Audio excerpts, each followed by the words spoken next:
Have you ever wanted to say in English, "I'm very tired today," but in your mind, something like this happens. I'm very tired today. Okay, so it's I today, very means, very tired means tired, so I today, very tired am. No, wait, something feels off. And by the time your brain finally puts the sentence together, the other person has already gotten married, had kids, and retired. If this sounds familiar, don't worry. You're not lacking intelligence or memory. The problem is that your brain is still acting like Google Translate. In this video, I'm going to teach you a method that will gradually help you start thinking directly in English and speak without translating. Part 1. Why does translating slow us down? Most language learners go through this path. Idea, native language, English translation, grammar check, speaking. That means your brain has to pass through 4 checkpoints before it can say a single sentence. That's why during conversations you stare at the ceiling for 5 seconds and end up saying, "Yes, yes," even though the question was completely different. But fluent speakers don't go through this process. They produce meaning directly in English, just like when we speak German and don't need to translate every sentence first. Part 2. What does thinking in the target language mean? Thinking in the target language means that instead of building sentences in your native language and then translating them, you try to form thoughts directly in English from the start. Not with difficult sentences, not with fancy vocabulary, just simple things. For example, look around you right now. Instead of thinking, "There is a cup on the table," just think, "There is a cup on the table," or "It's hot," "I'm hungry," "I need coffee." And let's admit, the last one is the most important. Part 3. First practice. Be the narrator of your life.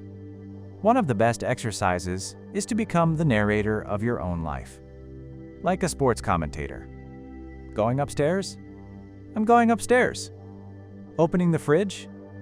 I'm opening the fridge. Looking for your socks? I'm looking for my socks.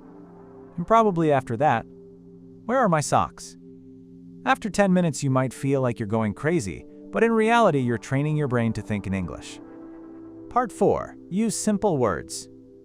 One common mistake is thinking we must always use advanced sentences. No. Children also start with simple sentences. If you don't know a word, don't get stuck. For example, if you forget the word umbrella, don't stay silent. Say, "The thing for rain." Or if you forget scissors, "The thing that cuts paper." It may not be perfectly accurate, but communication happens.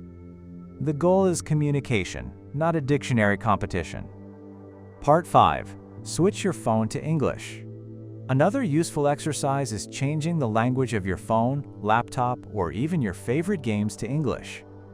Every day you'll see dozens of words without trying to memorize them. Settings, battery, messages, gallery, calendar. Over time, these words become part of your mental vocabulary, and you no longer need to translate them. Part 6. Talk to yourself. It's okay. A little secret. Almost everyone who became fluent in a language once talked to themselves. If someone sees you walking down the street saying, "I need to buy milk," they might think you're talking to aliens. But a few months later, that same person is still memorizing grammar rules while you're already speaking comfortably. So it's worth it. If you want to speak fluently, you need to gradually stop translating. Every day, just 5 to 10 minutes, think in English. Describe your room. Narrate your actions. Use short sentences. Don't be afraid of mistakes. And remember, the goal is not to sound like a native speaker from day one. The goal is to train your brain to think in English without translation. Then you'll notice sentences come naturally, pauses become shorter, and speaking turns into something natural, not a math exam. By the way, do you still translate in your head when speaking English, or do thoughts sometimes come directly in English? Write your experience in the comments. And if you want to learn a language faster and smarter, make sure to follow the channel so you don't miss the next videos.